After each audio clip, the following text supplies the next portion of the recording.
Արգելի գործընկերներ, մեզ հետևող սիրելի քաղաքացիներ, ժամը 19:37 եւ ուժեղ Հայաստան դաշինքը, որ պահանջում էր նիստը երկարաձգել մինչեւ 24:00, գրեթե 50%-ով նիստերի դահլիճից բացակայում է։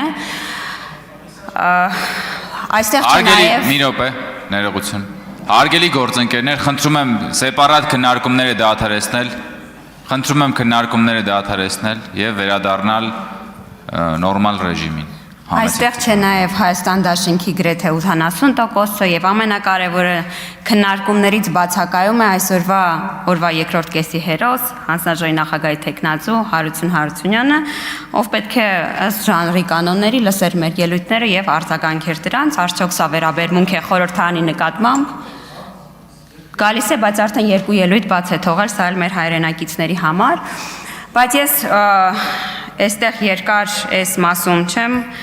կանգ առնի, քանի որ ահագին ասելիք կա եվրոպական ինտեգրման մասով, միայն որպեսզի տպավորություն չլինի, թե ես միայն ուժեղ Հայաստան դաշինքի պատգամավորների խոսույթին եմ արձագանքում, պարոն Գարիկ Սարգսյան, խնդրում եմ այսուհետ կանանց մասին խոսելիս եւ իրենց խոսակցություն նկարագրելիս չասել ճվճվ կանայք, որովհետև շատ հաճախ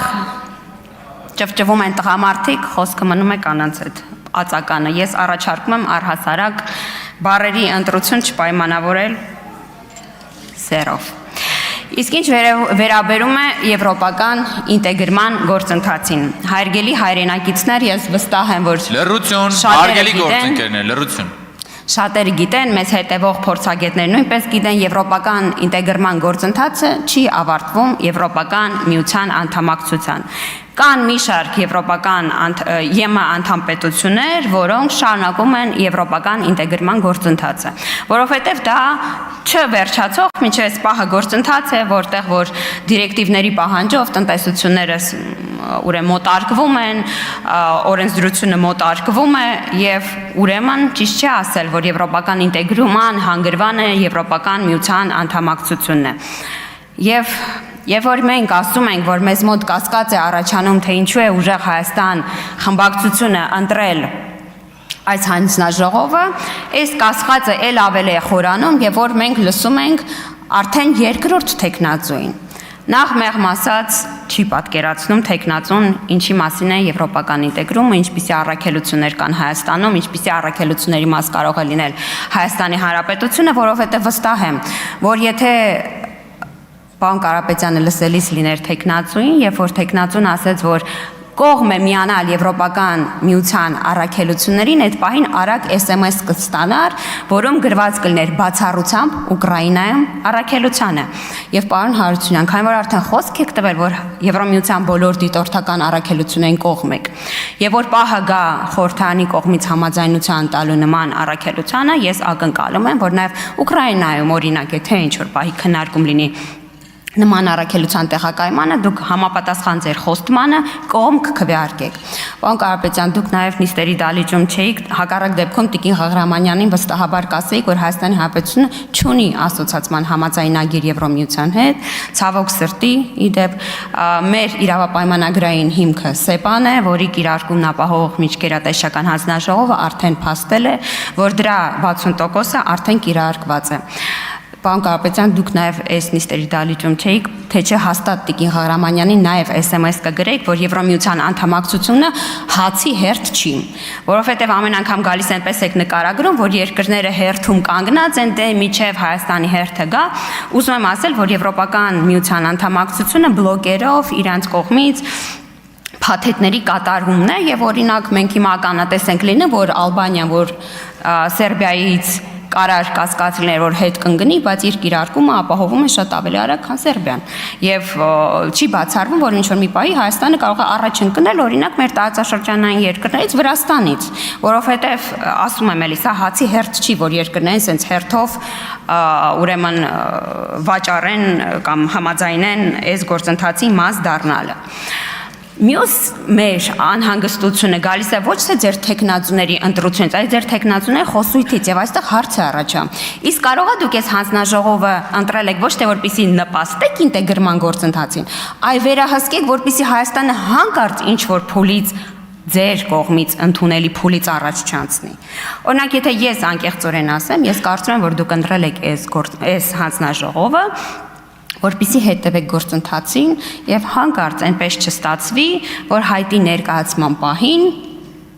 դուք ձեր այլ գործընկերներին դրա մասին ասած չլինեք, չփորձելով կանխարգելել այս գործընթացը։ Որովհետև ես ձեր տեխնացուների պատասխաններից հասկանում եմ, որ նույնիսկ հիբրիդային պատերազմ ասելու պարագայում դուք իրանց արագ ասում եք, որ մի ասեք հիբրիդային պատերազմ։ Էլ չասեմ, որ այս մարդիկ տեխնացուներ ամենայն հարգանքով, նույնիսկ Ռուսաստան բառն են չեն կարողանում այս կոնտեքստում արտաբերել։ Չեն կարող ասել, այո, հիբրիդային սպառնալիքները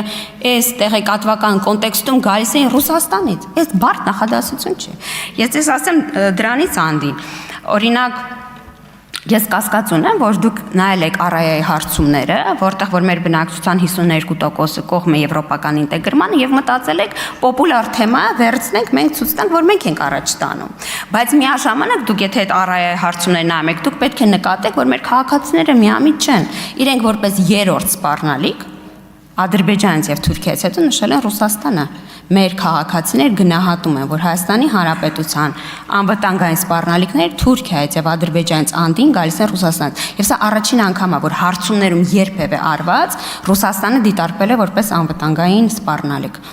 Հիմա ինձ հետաքրքիր է դուք որպես եվրոպական ինտեգրման գործընթացի ջահը վերցրած քաղաքական ուժ խորհրդարանում գալու եւ խոսելու եք մեր քաղաքացիների հետ անկեղծ այս սպառնալիքների մասին։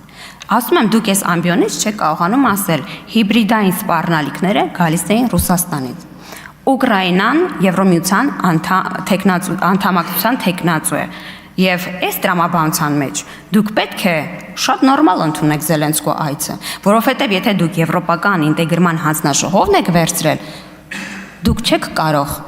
այս դիրքորոշման առաջ գնալ։ Ուրեմն գալիս է իմ այն դիրքորոշումը, որ դուք ընտրել եք այս հանձնաժողովը, որպեսզի հանկարծ հայտ չներկայացվի եւ դուք ունենաք դրա նկատմամբ ամբողջ վերահսկողությունը։ Դուք որովհետեւ ասում եք մենք ընտրել ենք սա վերահսկողական գործառույթի համար եւ դուք ուզում եք հանկարծ որևէ բան առանց տեղեկատվության տեղի չունենա։ Այսա հակառակ դեպքում ես չեմ կարող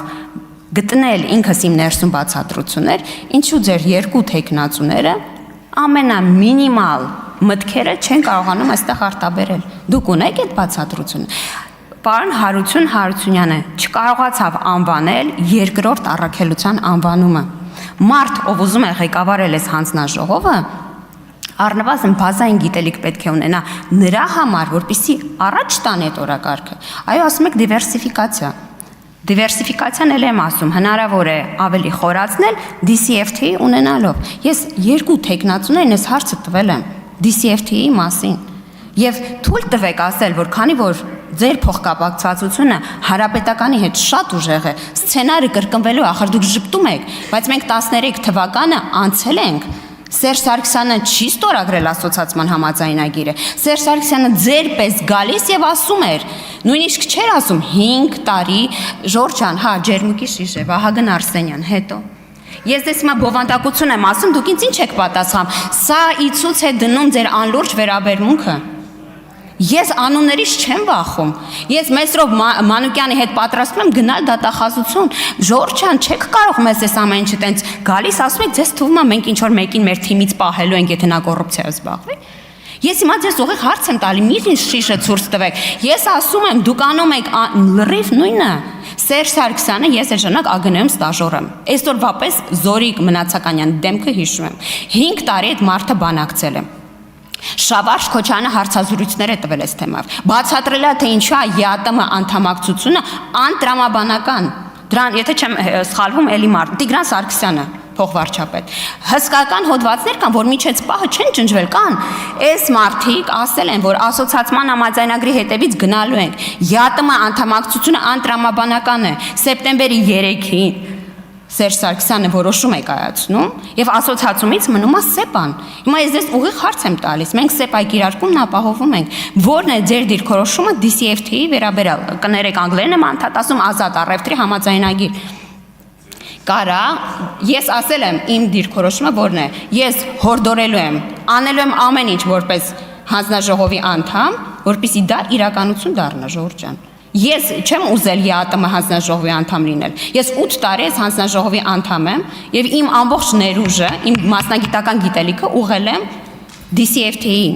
Եվ ես հիմա հարց ունեմ, բարդ նախադասություն չի։ Եկեք որպես հանձնաժողովի նախագահի տեխնացու ասեք, որ որպես այս հանձնաժողովը ընտրած նախագահի տեխնացու կողմեք այս պայմանագրին։ Էս այ, այսքան բան։